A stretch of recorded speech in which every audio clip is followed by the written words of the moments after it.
എന്നാൽ ഹബീബായ റസൂലുള്ളാഹി സ്വല്ലല്ലാഹു അലൈഹി വസല്ലമ തങ്ങൾ പറയാൻ മുഅ്മിനായ മനുഷ്യനെ അയാൾ മരിച്ചിട്ട് അയാളെ മയ്യത്തുമായി ഖബറിന്റെ ചാരത്ത് ജനങ്ങൾ ചെല്ലുന്ന സമയം ഫഇദാ ദുഫിനൽ അബ്ദുൽ മുഅ്മിൻ ഒരു മുഅ്മിനായ മനുഷ്യനെ ഖബറിലേക്ക് അങ്ങോട്ട് എടുത്തു വെക്കുമ്പോൾ ഖാല ലഹുൽ ഖബ്റു അയാളോട് ഖബർ പറയും മർഹബാ മർഹബാ അഹ്ലൻ വസഹ്ലാ എന്റെ ഭാഗത്ത് നിന്ന് വന്നിരുന്ന സർവ്വ കാര്യങ്ങളും ഉൾക്കൊണ്ട് എനിക്ക് പറയാനുള്ളത് മുഴുവനും ഞാൻ പറഞ്ഞപ്പോ അത് കൈനീട്ടി സ്വീകരിച്ചിട്ട് റാഹത്തോടെ ജീവിച്ചയാളല്ലേ, നിന്നെ ഞാൻ സ്വാഗതം ചെയ്യാണ്, നിന്നെ എന്റെ വിരിമാറിലേക്ക് ഞാൻ സ്വാഗതം ചെയ്യുന്നു.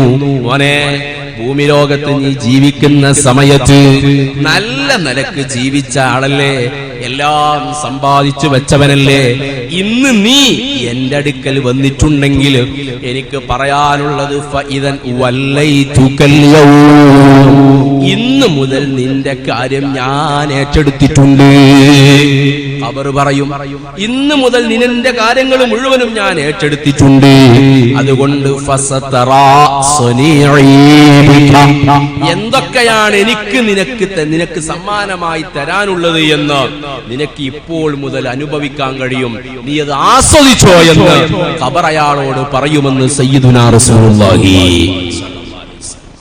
നിന്റെ കാര്യം ഞാൻ ഏറ്റെടുത്തോളാം, ഞാൻ നോക്കിക്കോളാം, ഈ വിഷയാക്കണ്ട എന്ന് ഖബർ പറയുമെന്നാണ്. അള്ളാഹു ആ ഭാഗ്യവാന്മാര് നമ്മളെ പെടുത്തി തരട്ടെ. എന്നിട്ട് മുത്തുനബിന്റെ ഹദീസിൽ കാണാം, ഉടനെ തന്നെ ഖബർ അയാൾക്ക് വേണ്ട സർവ്വ സന്തോഷങ്ങളും കൊടുത്തു. ആ ഖബർ കണ്ണെത്താ ദൂരത്തേക്ക് അയാളെ വിശാലമാക്കി കൊടുക്കുകയാണ്. ആ ലോകം എല്ലാം ആസ്വാദനങ്ങളും കൊടുക്കുന്നു. അതേ മുത്തുനബി അപ്പുറത്ത് പറയുന്നുണ്ട്, വൈദാ ദുഫിനൽ അബ്ദുൽ കാഫിർ. ഇതൊന്നും ഉൾക്കൊള്ളാതെ നല്ലോണം അടിച്ചു പൊളിച്ചിട്ടോ വൃത്തികേടുകൾക്ക് പിന്നാലെ പോയി ജീവിച്ച മനുഷ്യനാണോ, അയാളെ മയ്യത്ത് കൊണ്ടുവന്നിട്ട് ഖബറിന്റെ ചാരത്ത് വെക്കുമ്പോ ഖബർ പറയും ലാ അഹ്ലാ വലാ മർഹബാ.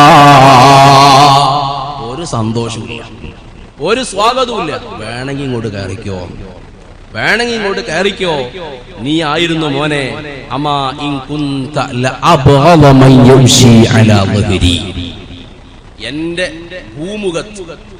എന്റെ ഭൂമുഖത്ത് ജീവിക്കുന്ന കൂട്ടത്തില് ഏറ്റവും കൂടുതൽ വൃത്തികെട്ട മനുഷ്യൻ നീയായി. ഞാൻ ദിവസവും പല തവണ എന്റെ സന്ദേശങ്ങൾ തന്നിട്ട് അതിനെപ്പറ്റി ഒരു ദിവസമെങ്കിലും ഒന്ന് ബോധവാനാകാൻ നിന്നെ കിട്ടിയിട്ടില്ല. ഇപ്പൊ നീ എല്ലാം കെട്ടിപ്പൂട്ടി ഇവിടെ വന്നതാണല്ലേ എന്ന് പറഞ്ഞ് ഖബർ അയാളെ പരിഹസിക്കുമെന്ന് ഖാല റസൂലുള്ളാഹി സ്വല്ലല്ലാഹു അലൈഹി വസല്ലം. എന്നിട്ട് ഖബർ പറയും ഒരു സന്തോഷവുമില്ല, ഒരു റാഹത്തുമില്ല, കയറിക്കോ. ഫഇദൻ വല്ലൈതുകൽ യൗം. നിന്നെയും ഞാൻ ഏറ്റെടുക്കുകയാണ്, നിനക്കും ഞാൻ വരാനുള്ള വിഷയങ്ങളൊക്കെ ഞാൻ കാണിച്ചു തരാം എന്ന് പറഞ്ഞാൽ ആ കാണിച്ചു തരല് വേറെ അർത്ഥത്തിനാണ്.